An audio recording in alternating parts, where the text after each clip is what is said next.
A boy with the weight of the world. Malik woke up to the sound of creaking floorboards and the faint clatter of pots in the kitchen. The early morning light barely seeped through the thin curtains of the small room he shared with his younger siblings. Their breathing was slow and steady, still deep in sleep under blankets patched and worn from years of use. He sat up slowly, careful not to wake them, and rubbed his eyes. Today was just another day, but for Malik, every day carried the same overwhelming weight. The muffled sound of his mother's voice drifted from the kitchen, a soft hum of a tune he recognized but couldn't place. Malik stepped quietly out of the room, his bare feet meeting the cool, rough wooden floor as he made his way down the narrow hallway. The walls on either side were close, adorned with faded photos of a time when life seemed less complicated. His mother stood by the stove, wearing the same faded work uniform he saw every morning. Her scarf was tied neatly around her head, and the smell of instant coffee filled the air. She looked up and saw him. Her tired eyes lit up for a moment, and she gave him a faint smile. "Morning, Malik. You're up early again," she said, her voice soft, but edged with the exhaustion of years of hard work. Malik shrugged, reaching for a cup on the counter. "Figured I'd help before you head out." His mother sighed, brushing a hand over her forehead. "You shouldn't have to, you know. You're just a boy." Malik smiled faintly and shook his head. "We're a team, Ma. That's how it works, right?" Her face softened, but her eyes carried a sadness she didn't voice. Instead, she kissed his forehead and handed him a slice of bread. "There's not much, but you and your siblings can have this. I'll bring home more after work." He nodded, taking the bread and nibbling at the edges. He'd learned long ago how to make a little food stretch. As his mother grabbed her bag and headed for the door, she paused and looked back at him. "Malik, I'm proud of you. You know that, don't you?" He forced a grin, hiding the growing knot in his chest. "Love you, Ma. Don't work too hard." The door clicked shut, and the small apartment felt even smaller in the quiet that followed. Malik turned to the pantry and sighed at its near emptiness. A half loaf of bread, a few eggs, and a carton of milk that had more air than liquid. He mentally calculated how to stretch it for himself, Amina, and Kareem. Soon, his siblings stirred awake. Amina, 8 years old but with the spark of a child wise beyond her years, shuffled into the kitchen, her messy hair falling into her eyes. She yawned, rubbing her face with tiny hands. "Morning, Malik," she mumbled, blinking up at him. "Morning, kiddo. Sit down. I got breakfast." Kareem followed shortly after, dragging his tattered blanket behind him like a security shield. He was 5, with a quiet demeanor and wide, trusting eyes.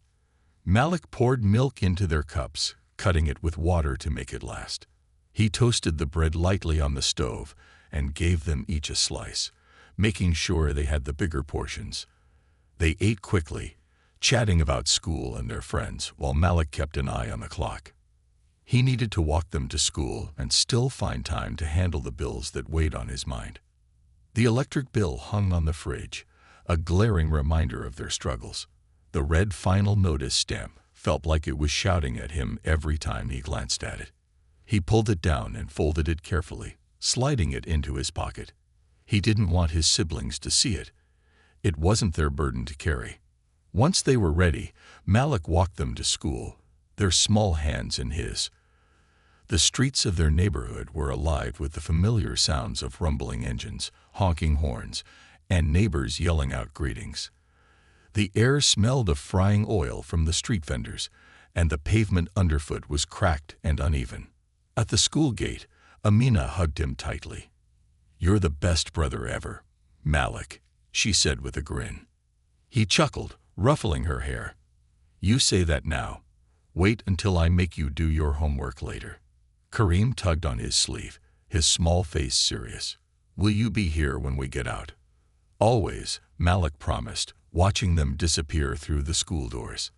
As he walked back home, his mind churned. The bill in his pocket seemed heavier than it was. He'd been doing odd jobs around the neighborhood for months, but the money was never enough. Their mother worked double shifts, yet it still felt like they were barely holding on. Malik clenched his fists, frustration building in his chest. He started knocking on doors, asking the neighbors if they needed help. Yard work, grocery runs, carrying heavy things. He wasn't picky. But every response was the same. Not today, Malik. Sorry. By the time he reached the main intersection, his legs ached, and his spirits were low. He leaned against a post, watching the cars pass by. He needed a solution, but nothing came to mind. Then, it happened. A loud screech tore through the air, followed by the gut-wrenching crunch of metal. Malik's head snapped up just in time to see a car lose control and flip over. It skidded to a stop on its roof, smoke rising from the wreckage. People on the sidewalk froze, some gasped, but no one moved. And then he heard it, a baby's cry, faint but desperate. Time seemed to slow as Malik's body moved before his mind caught up. He sprinted toward the car, his heart pounding in his chest. The shattered windows revealed a car seat in the back, the baby's face red and terrified. The driver, a woman, was slumped forward, unconscious. "Help!" Malik shouted to the onlookers, but no one moved. They just stared, their faces pale and frozen. Malik swallowed hard, his hands trembling as he grabbed the car door. It was jammed. He yanked with all his strength, feeling the sharp edge of the metal dig into his palms. Come on," he muttered through gritted teeth. Finally, with a groan of protest, the door gave way. He crawled inside, ignoring the glass crunching under his knees. The baby's cries grew louder as Malik struggled to undo the car seat buckle. His fingers fumbled, slick with sweat and blood from the cuts on his hands. "It's okay," he whispered, his voice shaking. "I've got you." The buckle clicked, and Malik pulled the baby free, cradling the tiny body against his chest. The child trembled, its cries piercing the heavy silence. Malik backed out of the car, gasping for air as he emerged. He looked around, hoping someone would take the baby, but the crowd just stared, frozen in place. His eyes darted to the mansion at the end of the street. It was the biggest house in the neighborhood, its tall gates and sprawling gardens standing in stark contrast to the surrounding buildings. Maybe they could help. Without a second thought, Malik started running, the baby's cries echoing in his ears. The mansion loomed closer with each step, its gates towering over him. He banged on them, shouting for help. "I've got a baby here. Somebody, please." A man in a suit appeared, his face contorted with confusion and alarm. As the gates swung open, Malik felt the weight of a new fear settle in his chest. He had no idea what kind of welcome awaited him, but he knew one thing for sure. He couldn't let this baby go until he knew it was safe. The mansion's shadows. The iron gates creaked open, and Malik stood there, his chest heaving, the baby cradled tightly in his arms. Two large security guards emerged, their faces a mix of confusion and suspicion. Malik felt their eyes on him, assessing, questioning. He tightened his grip on the baby, whose cries were now softer, more hiccup sobs. "What's going on here?" barked one of the guards, a tall man with a no-nonsense demeanor and a sharp gaze. "There was an accident," Malik shouted, his voice cracking. The car flipped over at the corner. The baby was inside. "I pulled him out. Please, I think he lives here. I just want to make sure he's okay." The guards exchanged a glance, their expressions hard to read. One of them spoke into a radio clipped to his shoulder, muttering something Malik couldn't make out. The other guard stepped closer, his tone stern. "Stay where you are. Don't move." Malik froze, his legs trembling under the weight of exhaustion and adrenaline. The baby's tiny fingers clutched his shirt, and Malik could feel its warmth against his chest. He looked up at the grand mansion, its tall windows gleaming like watchful eyes. After a tense moment, the front door swung open, and a man stepped out. He was tall and imposing, dressed in a crisp navy suit that seemed to reflect the power and wealth he carried. His silver-streaked hair was combed back, and his sharp features were twisted in alarm. He was the kind of man who didn't belong in Malik's world, someone who probably didn't know what it felt like to worry about an electric bill or an empty pantry. "What's this about?" the man demanded, his voice cutting through the air like a blade. Malik took a shaky step forward. "Sir, your baby. There was an accident down the street. I pulled him out of the car. The driver's hurt, and no one else was helping. I think he's yours." The man's eyes flicked to the baby, his expression shifting from confusion to alarm. He strode forward, his polished shoes clicking against the stone driveway. As he neared, his gaze hardened, and Malik felt himself shrink under its intensity. "Who are you?" the man demanded, his tone sharp and suspicious. I live down the street," Malik stammered, his voice barely audible. "I heard the crash and the baby crying. I couldn't just leave him there." The man's eyes narrowed, scanning Malik from head to toe. His suit was pristine, but Malik was anything but. His faded t-shirt was smeared with dirt, and his hands were streaked with blood from the cuts he'd gotten pulling the car door open. He must have looked like a thief, a street kid trying to weasel his way into the rich man's world. "Give him to me," the man said, extending his arms toward the baby. Malik hesitated, clutching the child closer. The baby had finally quieted, its soft breaths warm against his neck. He looked into the man's eyes, searching for something, anything, that resembled compassion or care. "I just want to make sure he's safe," Malik said, his voice trembling but firm. "Please," the driver wasn't moving. "She might need help too." The man's face softened slightly, but his jaw remained tight. He stepped closer, gently taking the baby from Malik's arms. The child whimpered briefly before settling against the man's chest, its tiny hand clutching at the lapel of his suit. "Sir, should we call the police?" one of the guards asked, his hand already hovering over his radio. Malik's stomach dropped. Police. The thought sent a wave of panic through him. He hadn't done anything wrong, but he knew how things could go. People like him, poor, scrappy kids from the neighborhood, didn't always get the benefit of the doubt. "No," the man said sharply, his voice cutting through the tension. He glanced at Malik, his expression unreadable. "This boy brought my son back to me. Let's not complicate things." Malik exhaled, relief flooding his chest.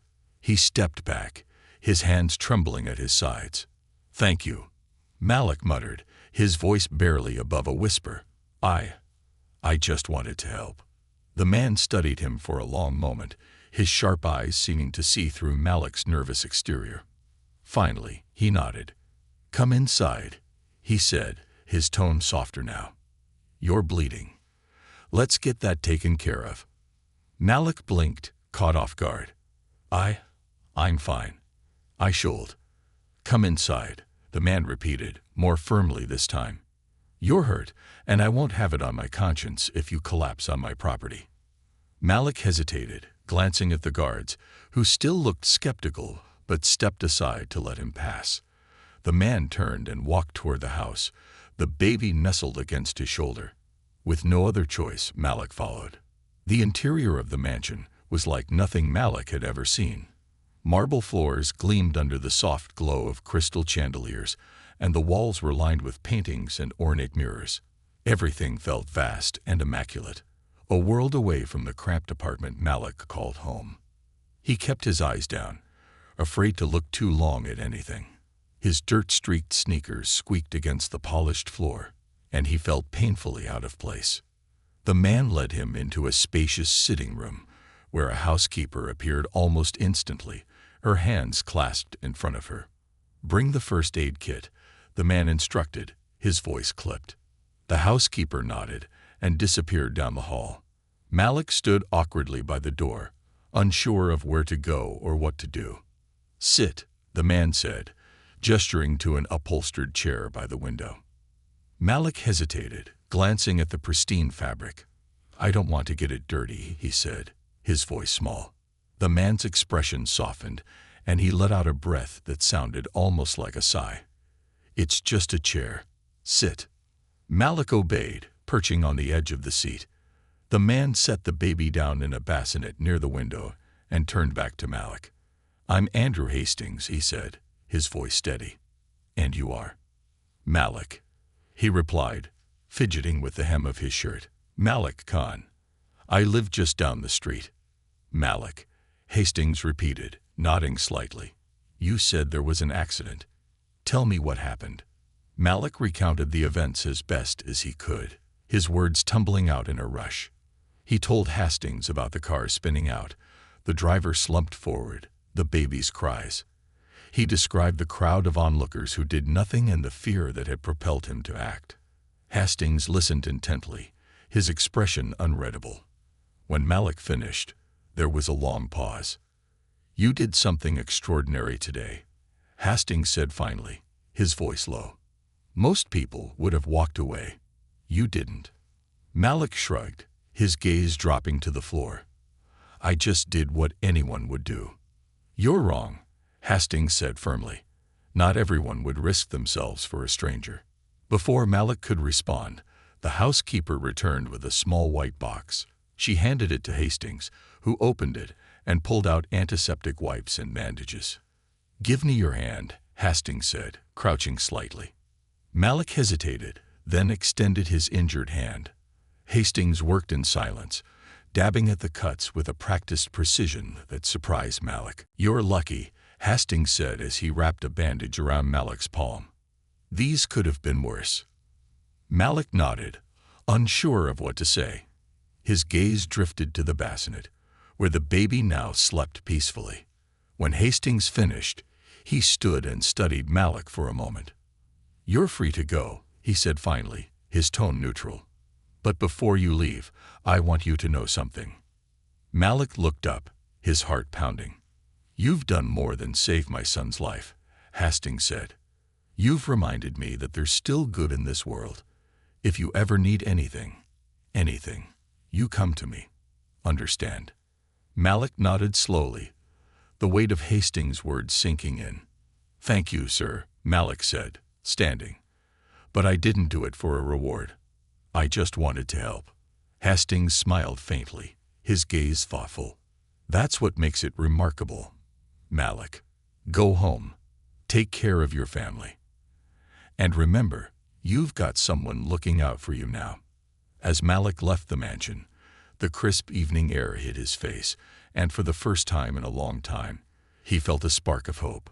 He didn't know what the future held, but something told him this moment would change everything. A new dawn of doubt. The walk home from the mansion felt surreal. Malik's mind raced, trying to process everything that had just happened. The mansion's grand interiors, Mr. Hastings' intense gaze, the offer of help. It all felt like a dream he couldn't wake from. Yet his bandaged hand was a tangible reminder that it was real. The streets were quieter now, with only a few cars passing by and neighbors settling into their routines. Malik tucked his hands into his pockets, his thoughts a jumble of emotions. Was Mr. Hastings serious when he said he could come to him if he needed anything? Or was it just something rich people said in the heat of the moment, only to forget later?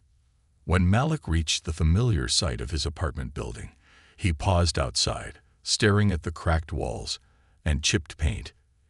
It wasn't much, but it was home. He climbed the stairs, his legs heavy, and unlocked the door.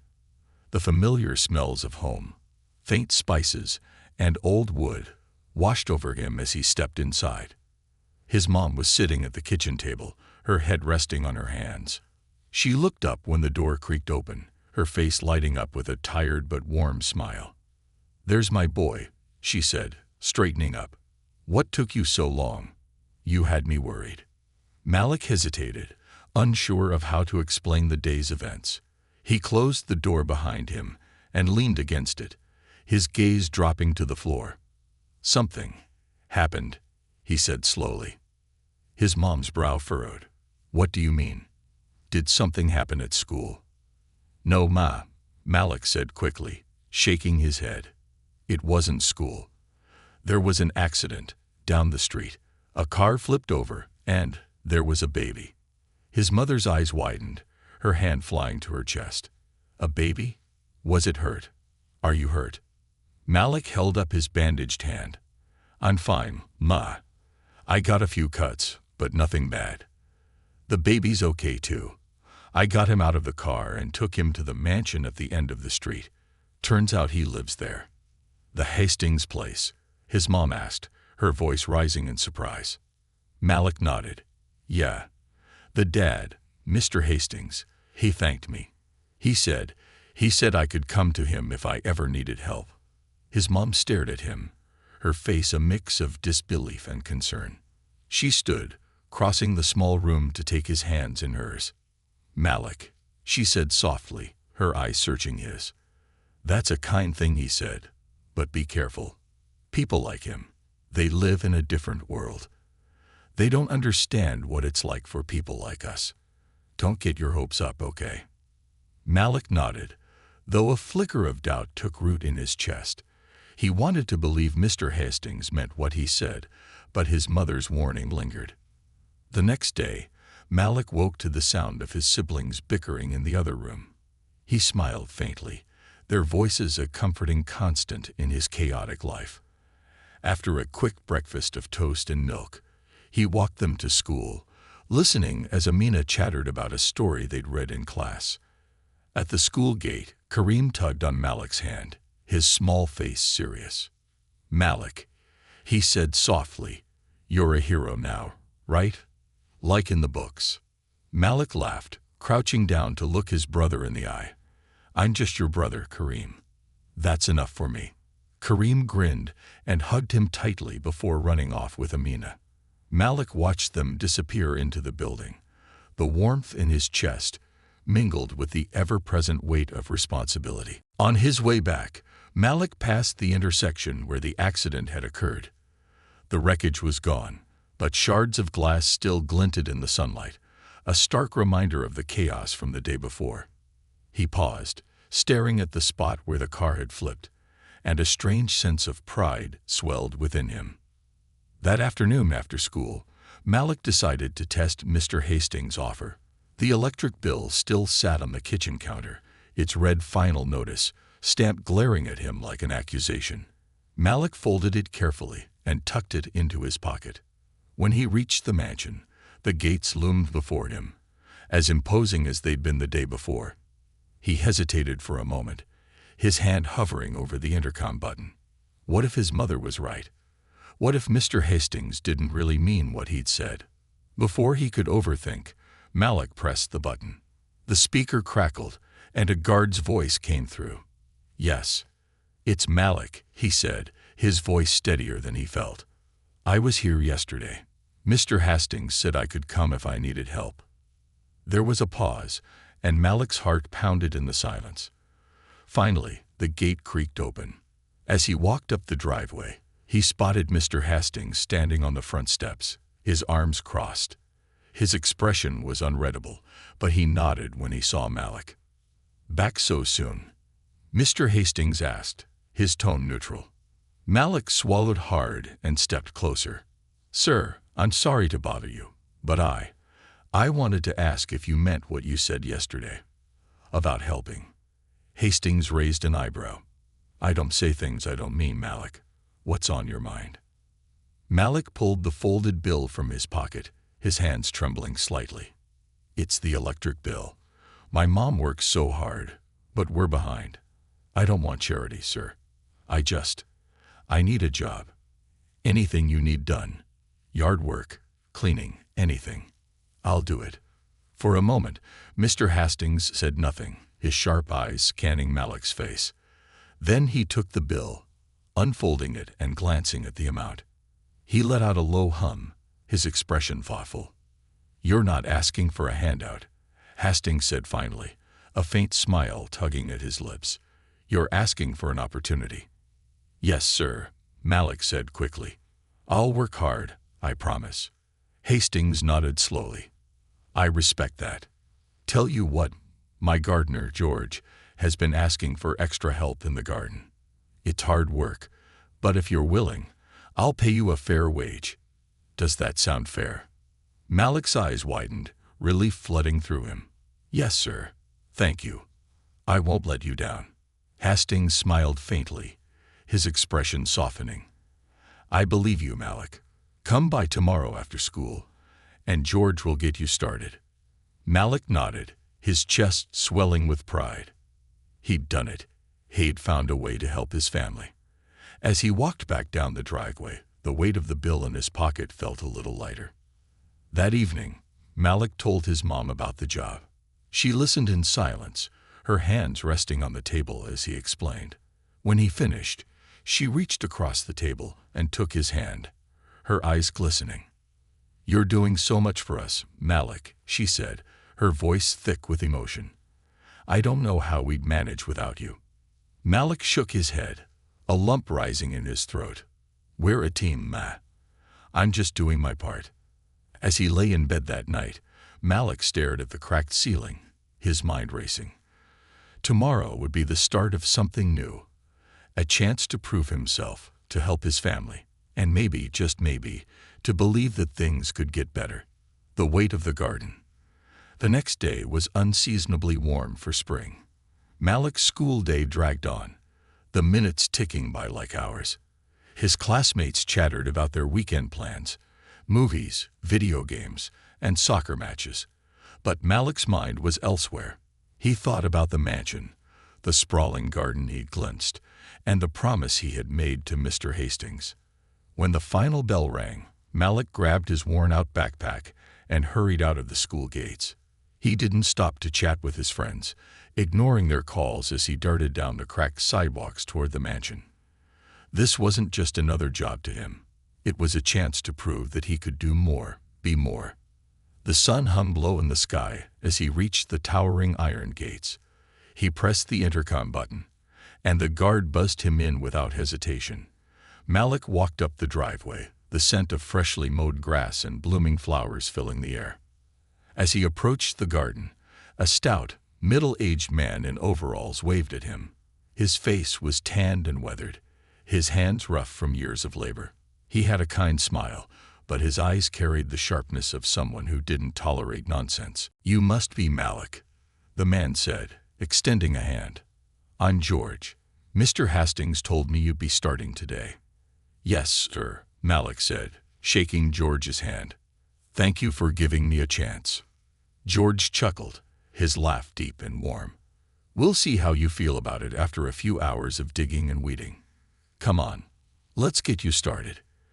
The garden was massive, a sprawling expanse of neatly trimmed hedges, colorful flower beds, and stone pathways that seemed to stretch forever. Malik couldn't imagine how one man managed to keep it all in such perfect condition. George handed him a pair of gloves and led him to a flower bed overrun with weeds. First things first, George said, crouching down. These weeds have got to go. You want to get the roots out, or they'll just grow back. Watch me. Malik watched closely as George demonstrated, his hands moving with practiced ease. Then it was Malik's turn. He knelt down, the dirt cool and slightly damp beneath his knees, and started pulling at the weeds. The first one came out easily, but the second was stubborn, its roots tangled deep in the soil. Malik tugged harder, his fingers straining. Use your whole hand, George instructed. Get a good grip and twist as you pull.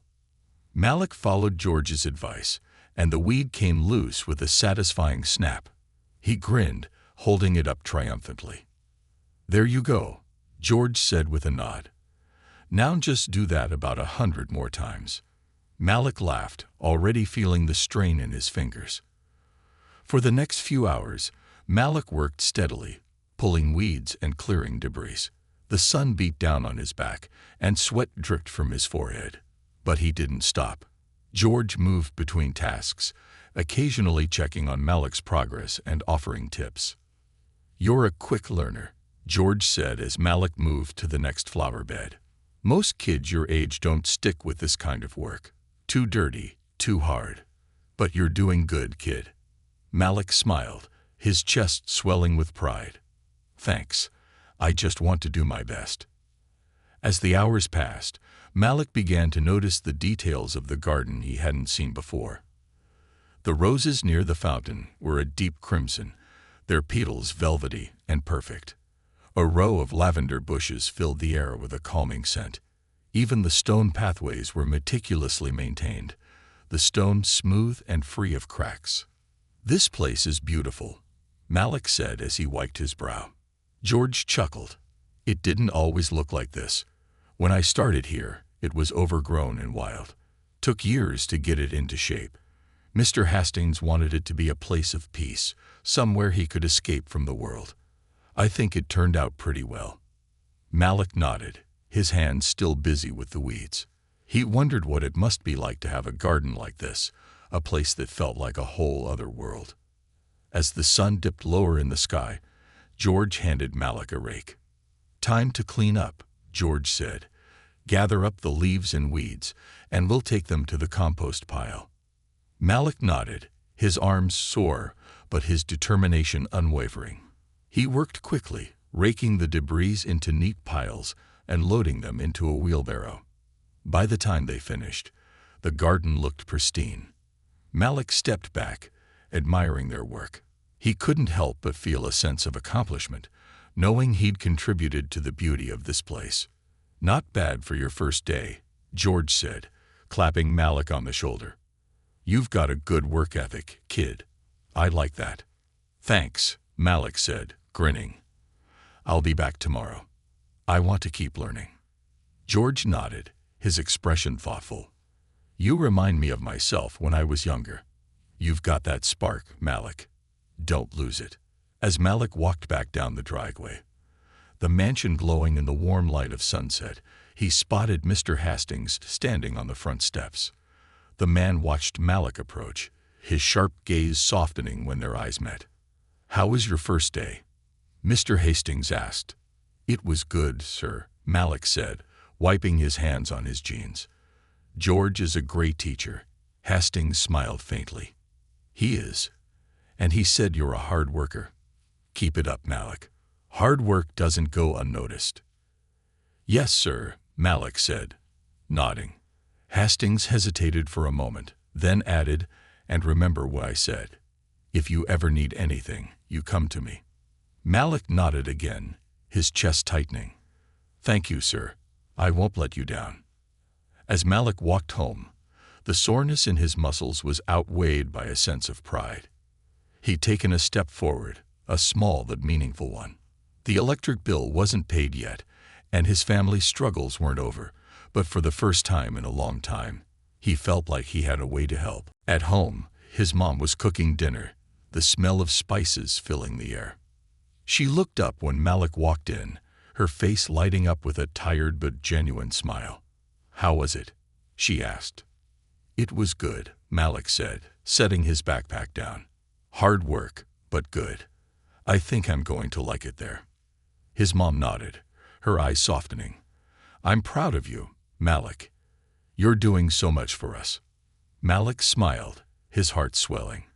"We're a team, Ma, always."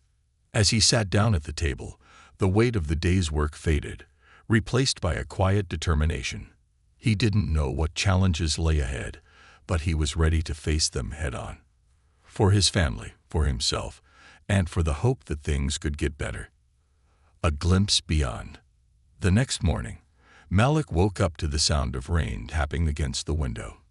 A cool breeze seeped through the cracks of the old apartment, and he pulled the blanket tighter around his shoulders before sitting up. His muscles were sore from the previous day's work, but it was the kind of ache that felt satisfying. Proof that he was doing something real, something meaningful. As he walked to the kitchen, he found his mom at the table, her hands wrapped around a chipped mug of tea. Her face, always so tired, seemed softer today. She looked up and smiled as he entered. "Morning, sweetheart," she said, her voice warm. "How are you feeling?" "Good, Ma," Malik replied, pouring himself a glass of water. "A little sore, but I'm ready for another day." She nodded, pride flickering in her eyes. "You've always been strong, Malik. Even when you were little, you'd help out without being asked. I don't know what I'd do without you." Malik felt a lump rise in his throat. He didn't say anything, just reached over and gave her hand a squeeze before grabbing a piece of toast. Later that afternoon after school, Malik headed back to the mansion. The rain had stopped, but the ground was damp, the air cool and fresh. As he reached the gates, the guard waved him through with a nod. It felt strange to be recognized here, in a place so far removed from his own world. George was waiting for him in the garden, leaning against a wheelbarrow filled with mulch. He grinned when he saw Malik. "Rain didn't scare you off, huh?" George teased. "Not a chance," Malik said, pulling on his gloves. "Good. We've got a lot to do today," George said, straightening up. "But first, Mr. Hastings wants to see you. He's in the library." Malik blinked, surprised. "The library? Why?" George shrugged. "Didn't say, but when the boss calls, you go." Malik made his way into the mansion, his sneakers squeaking slightly on the polished floors. A housekeeper directed him to the library, a grand room with floor-to-ceiling bookshelves and large windows that let in the muted gray light of the overcast day. Mr. Hastings was standing by one of the windows, his hands clasped behind his back. He turned when Malik entered, a faint smile on his face. "Malik," he said, gesturing for him to come closer. "How's the work going?" "It's good, sir," Malik said, trying to keep his voice steady. "George is teaching me a lot." Hastings nodded, his gaze thoughtful. "I'm glad to hear it, but I didn't call you in here to talk about the garden." Malik's stomach tightened. Was he in trouble? Had he done something wrong? "I've been thinking about you," Hastings continued, his tone calm. "About the kind of person you are. You've shown me a lot of courage and determination, Malik. Not just with what you did for my son, but in the way you've handled yourself since then. It's not every day you meet someone your age who's willing to work this hard for their family." Malik swallowed, unsure of how to respond. "Thank you, sir. I want to help my mom and my siblings. They're everything to me." Hastings smiled faintly. "That's admirable. And it's why I want to help you." Malik's eyes widened. "Help me? How?" Hastings walked over to a small desk and picked up a folder, handing it to Malik. "This is a scholarship program I've been involved with for years. It's for kids who show potential but don't have the resources to reach it on their own. I think you'd be a perfect candidate." Malik stared at the folder, his hands trembling slightly as he took it. He opened it to find pages of information about the program. Tutoring, extracurricular activities, even connections to internships and jobs. I don't know what to say," Malik said, his voice barely above a whisper. "Don't decide right away," Hastings said. "Take it home. Talk to your mom about it. If you're interested, I'll help you apply. It could open doors for you, Malik. Doors you might not even know exist yet." Malik nodded, his mind spinning. "Thank you, sir. I'll think about it." When Malik returned to the garden, George raised an eyebrow. What did the boss want? Malik hesitated, still clutching the folder. He gave me something. A chance to apply for a scholarship program. George's face lit up. "Well, I'll be. That's quite an opportunity, Hid. You better not waste it." "I won't," Malik said firmly. That evening, Malik sat at the kitchen table with his mom. The folder spread out in front of them. She read through the papers slowly, her brow furrowed in concentration. This is incredible," she said, her voice filled with wonder. "Malik, do you realize what this could mean for you? For us?" Malik nodded, his chest tightening. "I know, Ma, but what if I mess it up? What if I'm not good enough?" His mom reached across the table, taking his hands in hers. "Malik, you've already proven you're more than good enough. You've got the heart and the drive. This is just the next step." He swallowed hard, her words settling deep in his chest. "Okay," he said finally. "I'll do it. I'll apply." The next few weeks flew by in a blur. Malik balanced school, work in the garden, and the scholarship application process. Mr. Hastings helped him prepare, reviewing his essays and coaching him for the interview. George was a constant source of encouragement, offering wisdom and the occasional teasing remark. "You're going places, kid," George said one afternoon as they worked together in the garden. "Don't forget us little people when you're a big shot." Malik laughed, shaking his head. "I'll never forget where I came from." When the day of the interview arrived, Malik stood outside the mansion in a borrowed suit that was slightly too big. His mom had pressed it the night before, and Amina had helped him tie the cork tie. Mr. Hastings met him at the gate, his expression calm and reassuring. "You're going to do great, Malik," he said. "Just be yourself." Malik nodded, his heart pounding. The interview was nerve-wracking, but Malik poured his heart into every answer. He talked about his family, the struggles they'd faced, and his dreams of creating a better future. When it was over, he left the building feeling drained but hopeful. 2 weeks later, a letter arrived in the mail. Malik held it in his trembling hands as his family gathered around him. "Well?" his mom asked, her voice filled with anticipation. Malik opened the envelope and scanned the first few lines.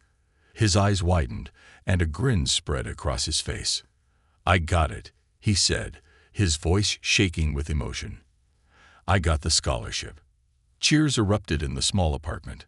Amina and Kareem threw their arms around Malik, and his mom hugged him tightly, tears streaming down her face. "You did it, Malik," she whispered. "You're going to do amazing things." Malik held onto her, his chest swelling with pride and determination.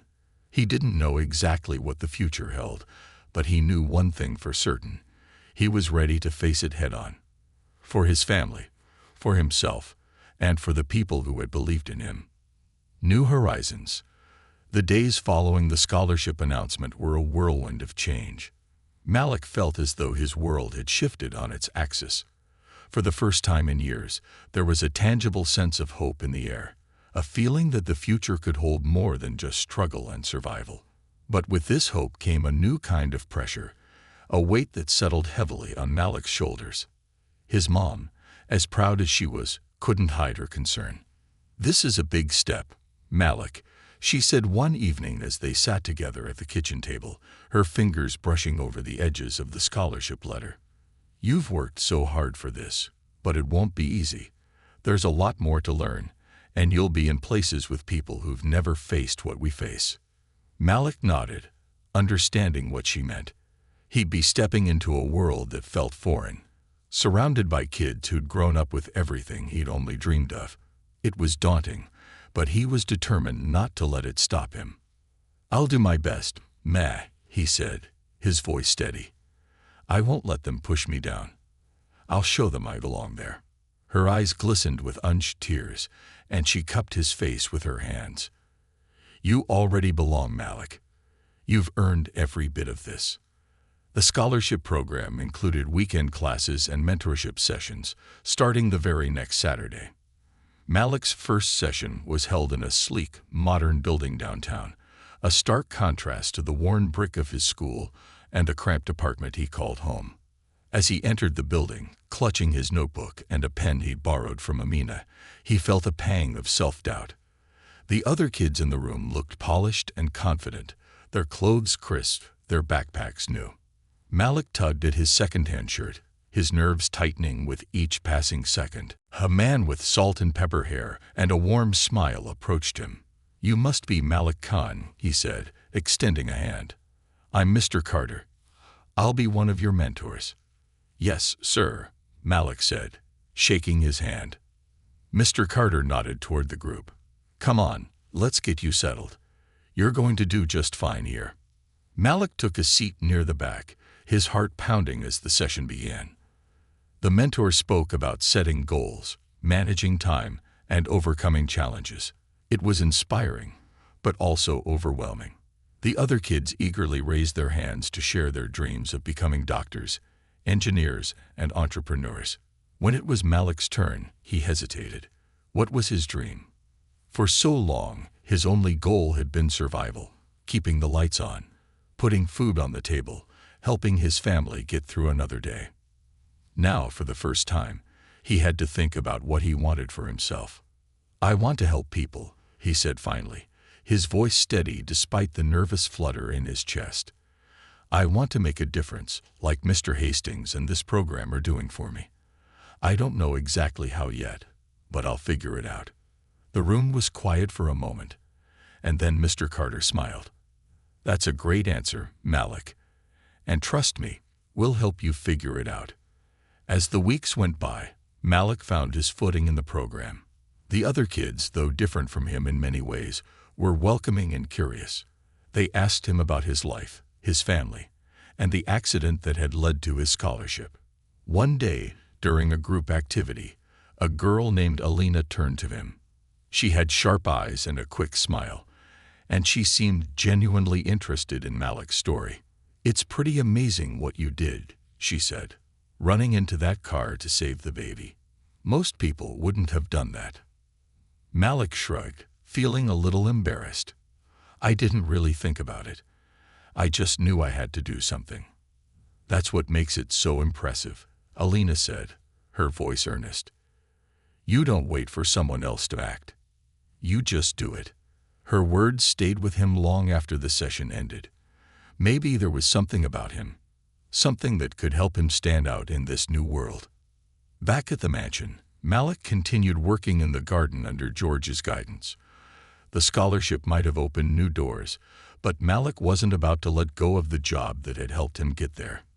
He liked the routine, the sense of accomplishment that came from seeing the garden thrive under his care. One day, as Malik raked leaves near the fountain, Mr. Hastings approached him. He was dressed more casually than usual, his tie loosened and his sleeves rolled up. "How's the program going?" Mr. Hastings asked, leaning against the fountain. "It's good," Malik said, setting the rake aside. "It's a lot to take in, but I'm learning a lot." Hastings nodded, his expression thoughtful. "You know, Malik, I see a lot of myself in you. When I was your age, I didn't have much either. My family struggled, and I had to fight for every opportunity. It's not easy, but it builds character." Malik blinked, surprised. He'd always assumed Mr. Hastings had grown up with the kind of wealth and privilege that came with a mansion and a private garden. "You didn't grow up rich?" Malik asked. Hastings chuckled. "Not even close. My father was a factory worker, and my mother cleaned houses. I worked every odd job I could find to put myself through college. It wasn't easy, but it taught me the value of hard work and perseverance. And I see that same drive in you." Malik nodded slowly, his respect for Mr. Hastings deepening. "Just remember," Hastings continued, "you're not alone. You've got people rooting for you now, your family, your mentors, and me. Don't be afraid to lean on us when you need to." That evening, as Malik walked home, he thought about Hastings' words. It was true. He wasn't alone anymore. For so long, he'd felt like the weight of the world was on his shoulders, but now he had a team. At home, his siblings greeted him with hugs, and his mom set a steaming plate of food in front of him. The electric bill was paid, the fridge had more food than it had in months, and for the first time in a long time, Malik allowed himself to dream. His dreams weren't just about survival anymore. They were about building something better, for himself, for his family, and for the neighborhood that had shaped him.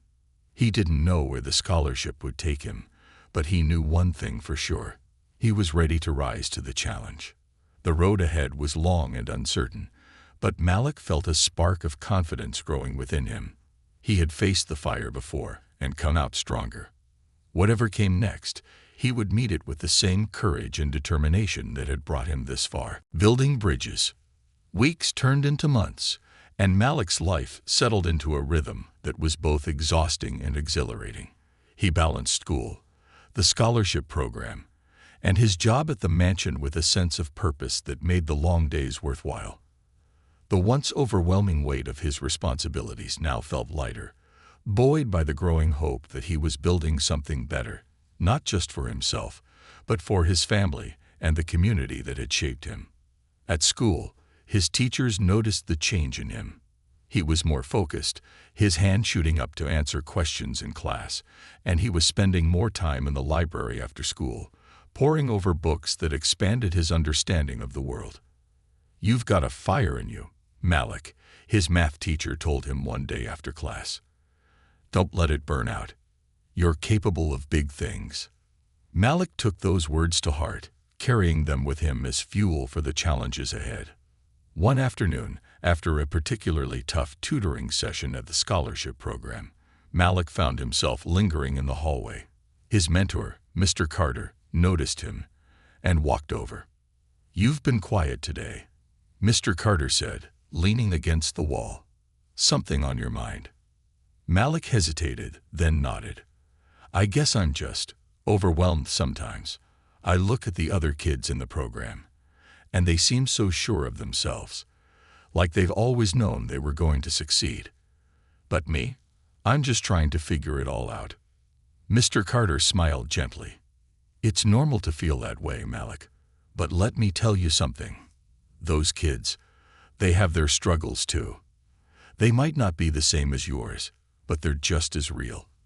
And the fact that you've come this far, with everything you faced, that's what makes you special. You've got grit, and that's going to take you further than you realize." Malik nodded, the knot in his chest loosening slightly. "Thanks, Mr. Carter. I needed to hear that." "Anytime," Mr. Carter said. "And remember, this program isn't just about academics. It's about finding your voice, figuring out who you want to be, and building a future you're proud of. You're already doing that, one step at a time." At the mansion, Malik's work in the garden had become second nature. George often praised his attention to detail and willingness to learn, and Malik took pride in the way the plants seemed to thrive under his care. One sunny afternoon, George called him over to the fountain, where they often stopped for a break. "You've got an eye for this, Malik," George said, handing him a bottle of water. "I can see the care you put into everything you do. It's not just a job to you, is it?" Malik shook his head, taking a sip of water. "No, it's not. It feels important, I guess, like I'm taking care of something bigger than me." George nodded, a glimmer of pride in his eyes. "That's the right attitude. And that's why I think you're ready for more responsibility." Malik blinked, surprised. "More responsibility? Like what?" George grinned. "Mr. Hastings and I were talking, and we think you could take on some design work. It's nothing major, but we want you to plan a new section of the garden. Pick the plants, figure out the layout, and make it your own." Malik's jaw dropped. "Me? Design part of the garden? Why not?" George said with a shrug. "You've got the skills, and I think it'll be good for you. Plus, it's time you started thinking bigger." Malik nodded slowly, a mix of excitement and nervousness bubbling in his chest. "Okay, I'll do it. Thank you for trusting me, George." That evening, Malik spread out a stack of paper and pencils on the kitchen table, sketching out ideas for the garden. Amina and Kareem sat beside him, watching with wide eyes as he drew rows of flowers and paths. "What's this one?" Amina asked, pointing to a cluster of small blooms he penciled in. "Lavender," Malik said with a smile. "It smells amazing, and it keeps bugs away. I think it'll be perfect near the benches." Kareem leaned closer, his small face serious. "Are you going to put roses too? Like the ones near the fountain?" "Definitely," Malik said, adding a few roses to the sketch. His mom walked over, her hands still damp from washing dishes. She looked down at the sketch, her expression softening. "This is beautiful, Malik," she said. "You're really making something special." Malik glanced up at her, his heart swelling. "It's just a small part of the garden, May, but it feels important, like I'm leaving a mark." She kissed the top of his head. "You already are, sweetheart, in more ways than you know." The next few weeks were a blur of activity as Malik worked on his garden project. He spent hours researching plants, sketching designs, and discussing ideas with George. He learned about soil types, sunlight requirements, and how different plants complemented each other. When the day finally came to bring his design to life, Malik felt a mix of pride and nerves. George helped him lay out the area, and together they planted flowers, shrubs, and small trees according to Malik's plan. By the time they finished, the new section of the garden looked vibrant and alive. Malik stepped back, wiping sweat from his forehead, and felt a surge of satisfaction. "You did good, kid," George said, clapping him on the back. "This place looks like it belongs in a magazine." Malik grinned. "Thanks, George. I couldn't have done it without you." That evening, as Malik walked home, he spotted Mr. Hastings standing at the gate. The older man was looking out toward the neighborhood, his expression thoughtful. "Malik," Hastings called, waving him over. "Yes, sir," Malik said, stopping beside him. "I saw the new garden section today," Hastings said. "It's incredible. You've got real talent." "Thank you, sir," Malik said, his cheeks warming. Hastings turned to look at him, his eyes filled with something Malik couldn't quite place. "You know, Malik, you've taught me something. When you came to me that day with my son in your arms, I thought you were just a brave kid. But now I see you're much more than that. You've got vision, determination, and a heart that won't quit. That's rare." Malik swallowed, his chest tightening with emotion. "I just want to make a difference, sir. Like you said, to build something better." Hastings nodded, a small smile playing on his lips. "And you are. Don't ever doubt that." When Malik got home that night, his mom was waiting for him with a special dinner. Nothing fancy, just his favorite dish, but it felt like a celebration. As they sat around the table, laughing and sharing stories, Malik realized something important.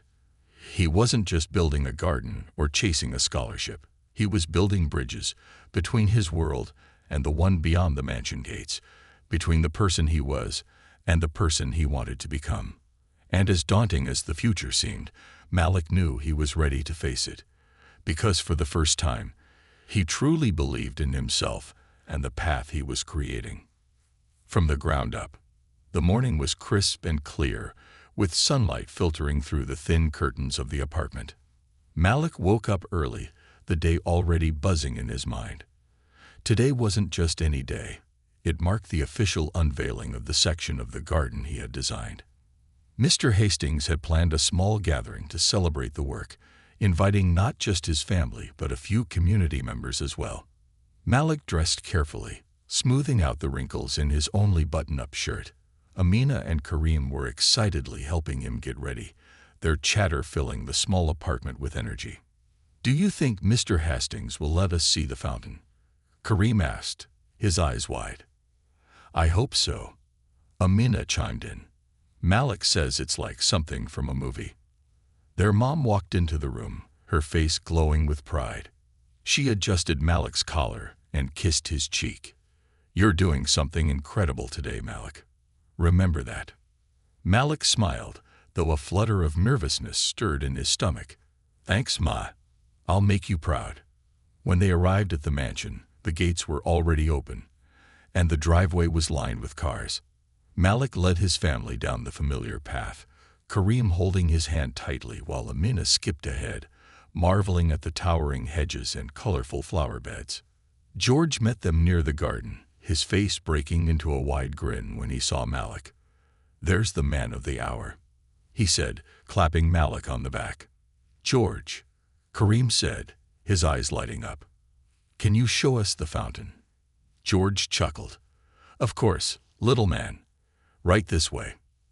As George led Amina and Kareem to the fountain, Malik's mom stayed by his side, her gaze sweeping over the garden.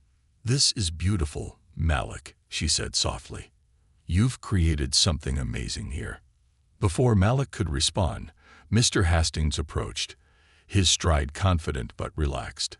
He was dressed in a crisp suit, his expression warm as he greeted Malik's mom. "Mrs. Khan," he said, extending a hand, "it's a pleasure to finally meet you. Your son has been an incredible addition to our team." She shook his hand, her smile shy but genuine. "Thank you, Mr. Hastings. Malik speaks very highly of you."